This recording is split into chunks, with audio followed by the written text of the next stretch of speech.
students. Today we are going to start with a new topics, that is errors in measurements. Previously we have discussed about the dimensions, dimension analysis, units and various classification of the units.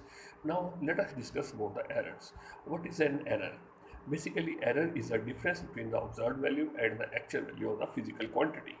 For example, when you are an instrument is given, reading is being coming out, and if the reading comes out to be some value, but we measure it to some different, so that is gives you an error. So now the error could be of different due to different part. One is due to the performance of the experiment. When during the performance of the observer experiment, observer do mistakes by taking the reading due to his carelessness. So that is called as an first kind of reason.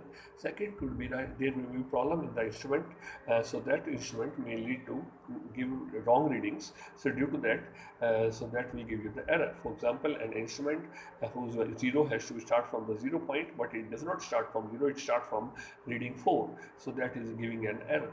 So now there are different types of errors which we will discuss one by one. One is called as a systematic error, second is called as random error, third is constant error.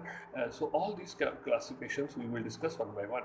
Now first of all we will discuss about the systematic error.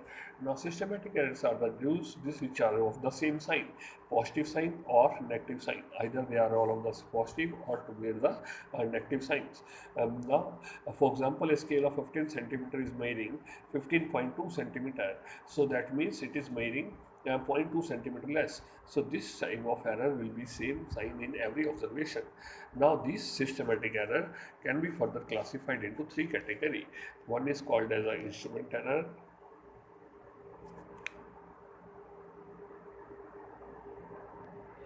Other is due to the personal error, or third is error due to the external causes, So now we will discuss all the three errors one by one. So first of all, let us see what is an instrumental error. So instrumental error, there could be one kind of error that is called a zero error. So my instrument is said to have zero error if the pointer does not lie on the zero of the scale. So for example, we have discussed main scale and vernier scale, they are zero do not coincide. So this will lead to the zero error. Now second error is backlash error.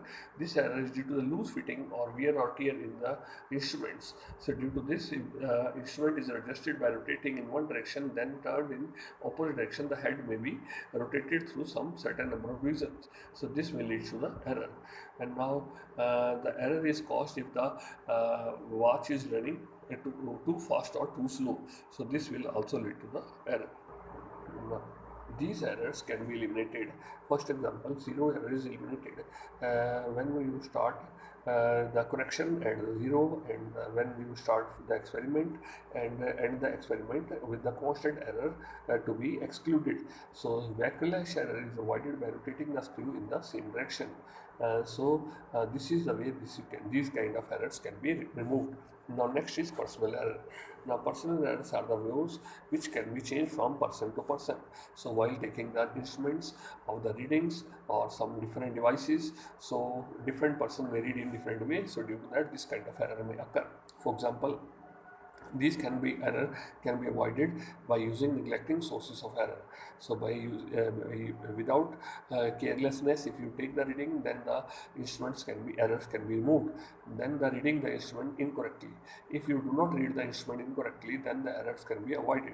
Third is the improper recording of the observation.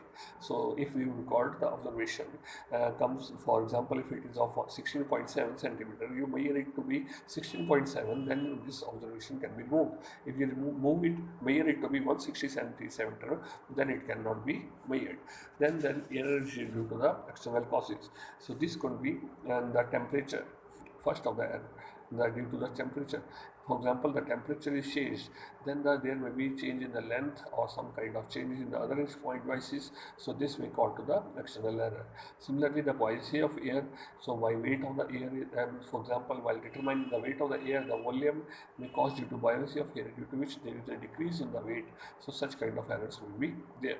Now, how these are the different kind of errors which could be there. Now, what are the methods of elimination? So, first method is that these errors should be measured, can be calculated, and should be observed to the observed value. Second, the buoyancy can be calculated from the volume of the substance and the density of the air. Now, then there is a third error that is called as a random error. This is the random error. Random error. So these errors are the where which are known for due to the unknown reasons. So these are called as the chance errors. For example, taking the observation while a screw gauge and vernier caliper different readings are not in the same order. So this may lead to the random error. Now this kind of